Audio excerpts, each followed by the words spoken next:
신학자 토마스 아퀴나스는 이 교만을 모든 죄의 어머니다라고 그렇게 말을 했습니다. 6세기의 교황이죠. 그레고리우스는 이 교만을 모든 악의 뿌리이며 또 모든 죄의 여왕이다라고 그렇게 말을 했습니다.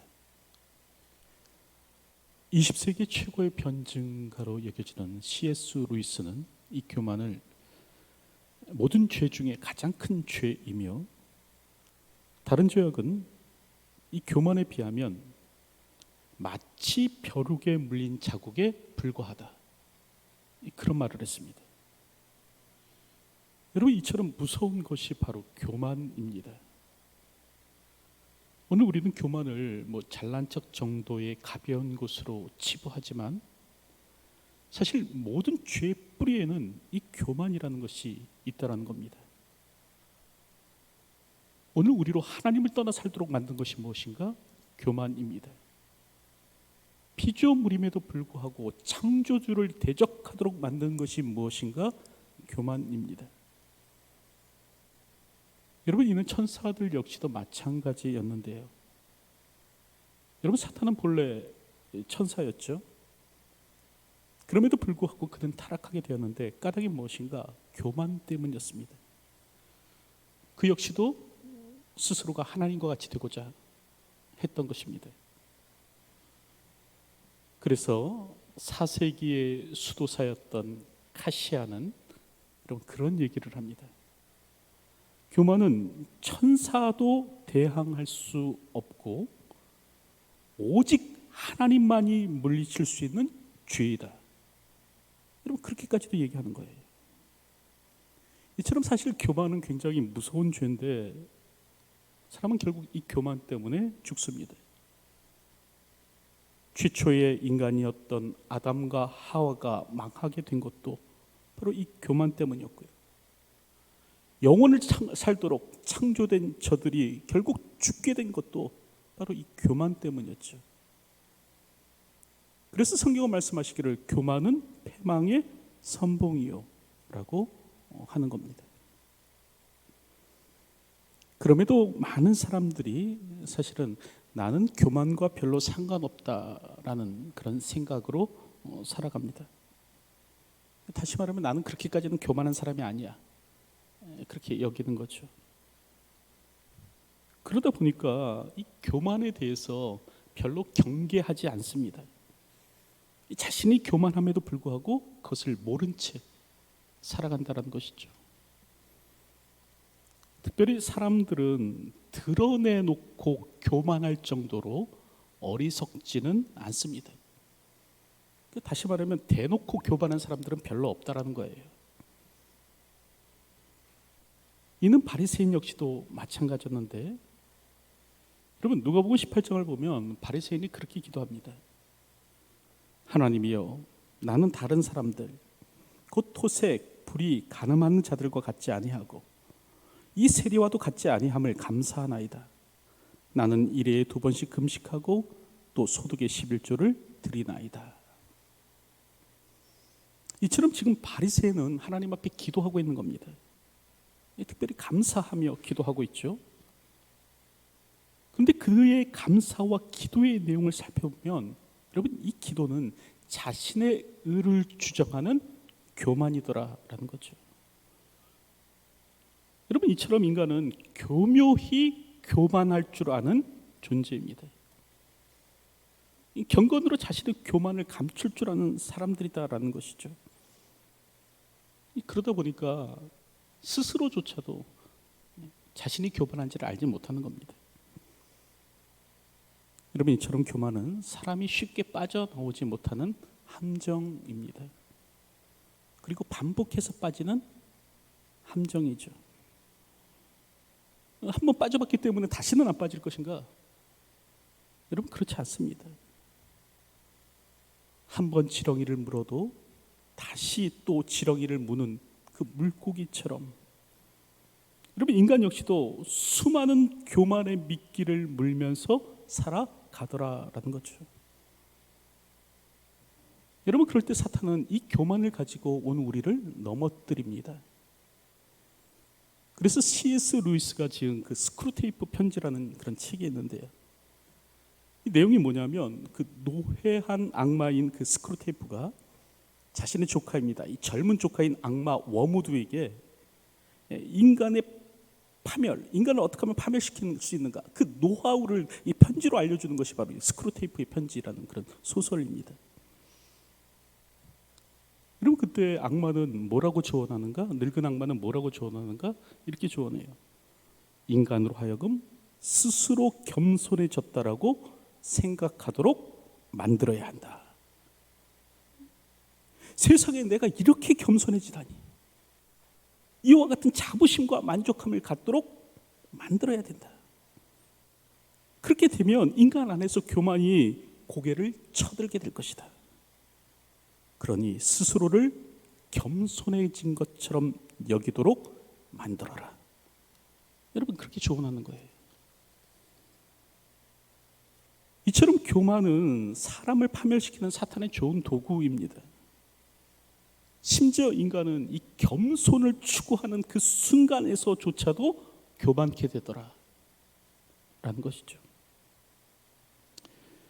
사실 오늘 우리는 이런 교만이라는 죄에서 벗어나기가 참 힘든데, 오늘 본문을 보면 이는 느부갓네살 역시도 마찬가지였더라라는 것을 보게 됩니다. 오늘 우리가 읽은 본문을 보면 여러분, 느부갓네살이 여지없이 자신의 교만을 드러내죠. 29절과 30절을 보면 12달이 지난 후에 내가 바벨론 왕궁 지방에서 거닐세, 나 왕이 말하여 이르되 이 큰 바벨론은 내가 능력과 권세로 건설하여 나의 도성으로 삼고 이것으로 내 위엄과 영광을 나타내는 것이 아니냐 하였더니. 여러분, 지금 느부갓네살은 이 바벨론 왕궁의 지붕을 걷는 겁니다. 그러면서 이제 자신이 살고 있는 이 그 거대한 도시를 보게 되는 것이죠. 그 도시의 찬란함과 그 도시의 영광을 보면서 그는 어떻게 하는가? 스스로를 높입니다. 이와 같은 도시와 이와 같은 제국을 건설한 것은 나다라는 것이죠. 내가 내 능력과 권세로 이 도성을 건설한 것이 아니겠느냐? 여러분, 그런 말을 하는 겁니다. 여러분, 이처럼 느부갓네살은 자신의 마음속의 교만을 마음껏 드러내는데 그 결과가 무엇인가? 오늘 성경을 보면 그의 말이 채 끝나기도 전에 그에게 정신병이 찾아와서 그는 결국 짐승처럼 7년을 떠도는 일이 있었다라는 겁니다. 여러분, 이처럼 교만은 굉장히 무서운 거예요. 오늘 우리는 사탄이 던지는 교만의 미끼를 덥석 물어서는 안 된다라는 것이죠. 여러분, 그러기 위해서는 오늘 우리에게 무엇이 필요한가?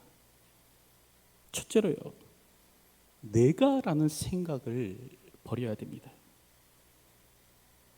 특별히 이 교만의 문제를 다루고 있는 이 다니엘서 4장을 보면, 여러분, 다니엘서 4장 가운데 가장 많이 사용되는 단어가 있습니다.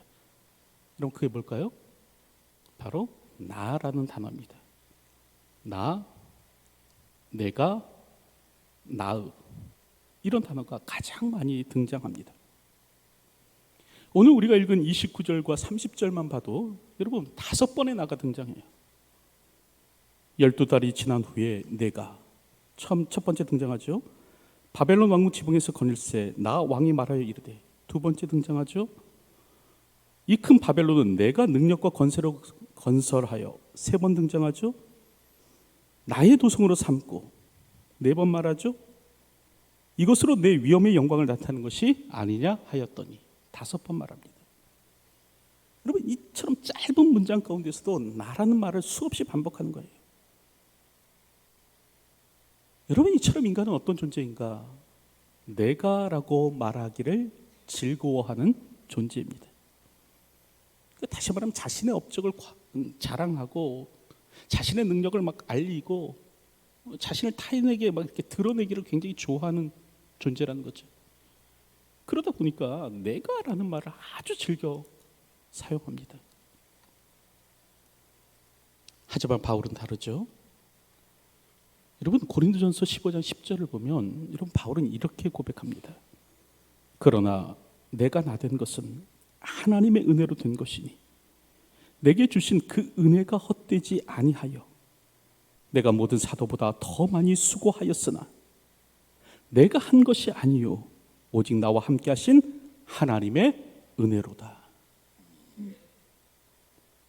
여러분, 사실 기독교 역사상 이 바울처럼요, 그 위대한 업적, 위대한 성취를 이룬 인물은 없습니다. 그래서 그 비판적인 학자들은 말하기를 예수가 기독교의 터를 닦아 놓았다면 바울은 그 터 위에 기독교를 건설한 인물이 바울이라는 거예요. 다시 말하면 좀 자유로운 학자들의 눈에 의하면 여러분, 오늘날의 기독교가 존재할 수 있었던 까닭은 바로 바울의 공헌 때문이었다는 거죠. 오늘 우리가 잘 알듯 여러분, 신약 성경의 절반을 쓴 것이 바로 바울입니다. 신약 성경 27권 중에서 13권을 쓴 것이 바울이에요. 또 당시 그 유대 땅에만 머물던 이 복음을 이 로마에까지 가져간 인물이 바로 바울이었죠. 이 바울로 인해서 이 기독교가요, 유대인의 한 종교, 한 종파가 아니라 세계 종교가 될 수 있었습니다. 이와 같은 위대한 업적을 남긴 사람이 바울인데, 여러분, 그 바울이 자신의 스스로의 사역에 대해서 뭐라고 말하는가? 내가 한 것이 아니요, 내가 한 것이 아니라는 거예요. 오직 나와 함께 하신 하나님의 은혜로다, 그렇게 고백하는 겁니다. 여러분, 이처럼 세상에는 두 종류의 사람이 있습니다. 하나는 내가라고 말하는 사람이에요. 내가 했다. 다른 하나는 내가 한 것이 아니요 오직 하나님의 은혜로다 라고 말하는 사람이 있다는 거예요. 여러분, 그렇다고 한다면 나는 과연 어떤 사람입니까? 내 앞에 있는 어떤 성취를 보면서 오늘 나는 무엇을 말하고 있습니까? 혹시 느부갓네살처럼 내가 라고 말하고 있지는 않느냐는 말입니다. 오늘 우리가 바울처럼 은혜입니다라고 그렇게 고백하고 있느냐라는 겁니다. 어떤 업적을 바라보며 어떤 성취를 바라보며 이게 내가 했다라고 이렇게 마음 뿌듯함으로 그렇게 살아가고 있는지, 아니면 내게 베푸신 하나님의 은혜임을 고백하며 감사함으로, 이 감사한 마음뿐으로 그렇게 살고 있는지 오늘 우리는 생각해 보아야 합니다. 여러분, 여기에서 우리의 영성이 갈리는 거예요. 내가냐 아니면 하나님의 은혜냐, 이 고백에서 오늘 우리의 영혼의 수준이 판가름 나는 것입니다. 오늘 본문을 보면 느부갓네살은 내가라고 말을 합니다. 그랬을 때 그는 이제 정신병이 걸리죠. 그래서 7년을 짐승과 같이 떠돌게 되는데, 결국 그가 지극히 높으신 이가 사람의 나라를 다스리며 자기의 뜻대로 그것을 누구에게 주는 줄 알 때까지, 그 아는 순간까지 이렇게 들판을 떠돌게 되었다라는 것입니다. 여러분, 지극히 높으신 분이 계시고요, 그분이 어떤 것을 누구에게든 줄 수 있습니다. 누구에게든 줄 수 있지만 그 당신의 기쁘신 뜻대로 오늘 내게 주신 것임을, 내게 허락하신 것임을 알 때, 그것을 알고 고백할 때 오늘 우리는 겸손해질 수 있는 것입니다. 이 바벨론의 왕의 자리가 사람의 나라를 다스리시는 그분께서 누구에게든 다 줄 수 있지만 하나님의 기쁘신 그 뜻 가운데서 이 느부갓네살에게 주신 것을 알 때, 여러분, 느부갓네살은 겸손해질 수 있었던 것이죠. 오늘도 이와 같은 삶을 사는 저희들이 되었으면 합니다. 내가가 아니라 지극히 높으신 분께서 그의 기쁘신 뜻대로 오늘 내게 허락하신 것임을 알고 그것을 고백함으로 이 땅을 살아가는 저희들이 되었으면 합니다. 둘째로, 오늘 우리가 교만치 않기 위해서는요, 여러분, 하나님의 경고에 귀를 기울여야 됩니다. 사람이 교만해지면 나타나는 특징이 있는데 그것이 무엇인가? 바로 하나님의 말씀에 대해서 귀를 막는 거예요. 하나님께서 말씀하실지라도 듣지 않는 겁니다. 여러분, 그래서 구약의 아합이 어떻게 하든가, 여호와의 살아계심을 두고 맹세하노니 내 말이 없으면 수년 동안 비도 이슬도 있지 아니하리라 라고 말한 이 엘리야의 말을 여러분 무시하고요, 결국 그를 어떻게 하는가? 잡고자 했다라는 것이죠. 여러분, 사람의 마음이 교만하면 하나님의 말씀에 귀를 기울이지 않게 됩니다. 그 롯의 사위들이 그랬던 것처럼 이 하나님의 말씀, 이 하나님의 심판을 농담처럼 여기는 거예요. 여러분, 하나님의 심판은 갑자기 찾아오지 않죠. 수많은 경고와 함께 찾아옵니다. 그런데 사람이 교만하게 되면 어떻게 되냐면 그 경고의 말씀을 다 무시하는 거예요. 그 경고의 말씀에 귀를 막는 겁니다. 그럴 때 오늘 본문을 보면 느부갓네살 역시도 마찬가지였더라라는 거죠. 우리가 읽은 29절을 보면 12달이 지난 후에라고 그렇게 말씀하고 있죠. 여러분, 여기서 12달이란 느부갓네살이 경고를 받은 지 12달이 지난 후를 뜻합니다. 우리가 미처 살펴보지 못했지만 지금 다니엘서 4장 전반부에는 무엇이 기록되어 있냐면 느부갓네살의 꿈이 기록되어 있어요. 느부갓네살이 한 꿈을 꾸게 됩니다. 하늘에 닿을 듯한 이 거대한 나무, 이 거대한 나무가 있었는데 이 나무가 그만 이 배임을 당하는 그런 꿈을 꾸게 됩니다. 그랬을 때 느부갓네살은 바벨론의 지혜자들에게 이 꿈을 해석해내라라고 하는데 바벨론의 지혜자들은 꿈을 해석해내지 못하는 거예요. 결국 다니엘이 그 꿈을 해석하게 되는데 이 지극히 큰 나무, 하늘에 닿을 듯한 이 지극히 큰 나무는 누구를 가리키는가? 느부갓네살을 가리킨다는 거예요. 그리고 그럴 때 이 하늘에 닿을 듯한 이 교만을 제거하지 못하면 당신은 들짐승처럼 7회를 떠돌면서 그렇게 살아가게 될 것입니다. 그런 얘기를 하는 것이죠. 여러분, 그랬을지라도 오늘 성경을 보면 느부갓네살이 어떻게 하는가? 이 경고를 무시했다라는 것이. 그리고 왕궁 지붕에 서서 이 바벨론의 도성을 바라보며 내가 라고 말했다라는 것이죠.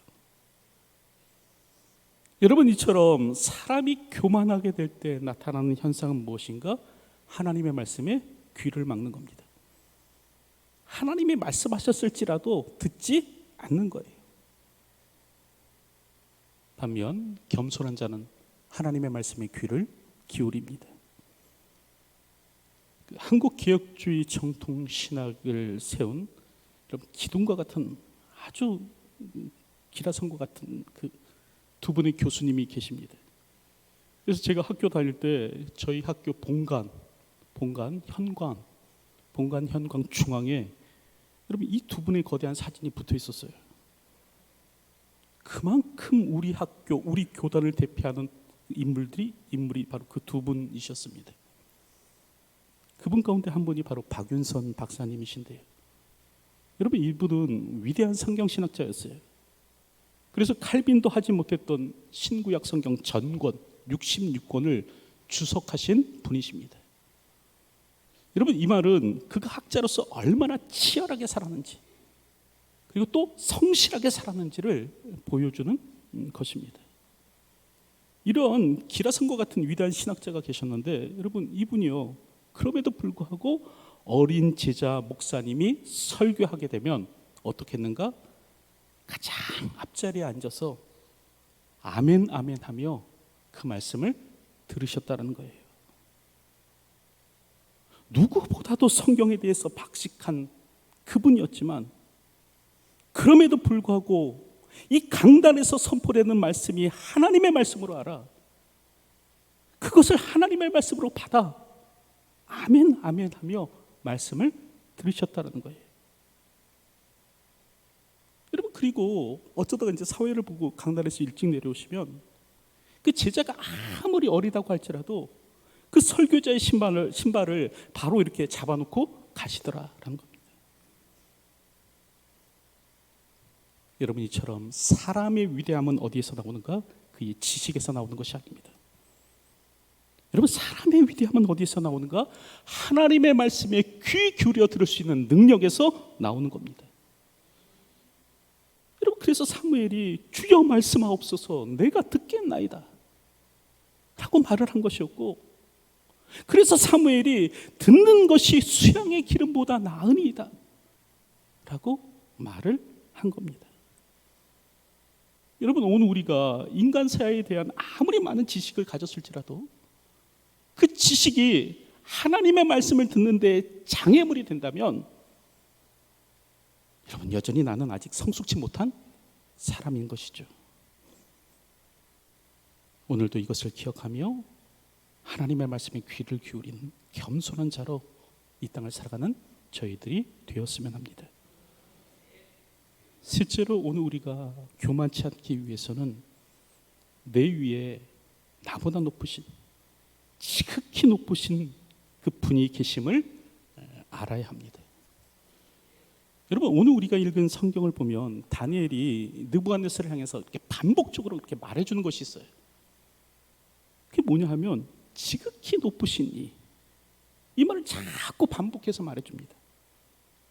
17절 말씀을 보면 이는 순찰자들의 명령대로 거룩한 자들의 말대로이니 지극히 높으신 이가 사람의 나라를 다스리시며 자기의 뜻대로 그것을 누구에게든지 주시며, 이렇게 말하는 거예요. 지극히 높으신 분이 계십니다.